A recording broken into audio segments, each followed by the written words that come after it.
شروع اللہ کا نام لے کر جو بڑا مہربان نہایت رحم والا ہے۔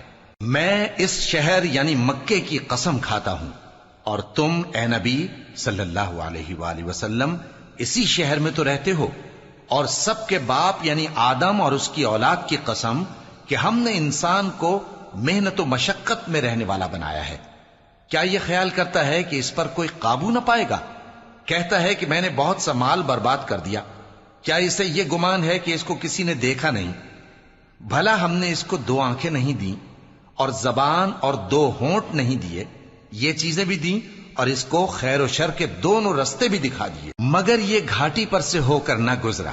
اور تم کیا سمجھے کہ گھاٹی کیا ہے؟ کسی کی گردن کا چھڑانا، یا بھوک کے دن میں کھانا کھلانا، کسی رشتہ دار یتیم کو، یا مٹی میں پڑے کسی نادار کو۔ پھر ان لوگوں میں بھی شامل ہوا جو ایمان لائے اور جو صبر کی نصیحت اور ایک دوسرے کو مہربانی کی تلقین کرتے رہے۔ یہی لوگ اچھے نصیب والے ہیں، اور جنہوں نے ہماری آیتوں کو نہ مانا وہی برے نصیب والے ہیں۔ یہ لوگ آگ میں بند کر دیے جائیں گے۔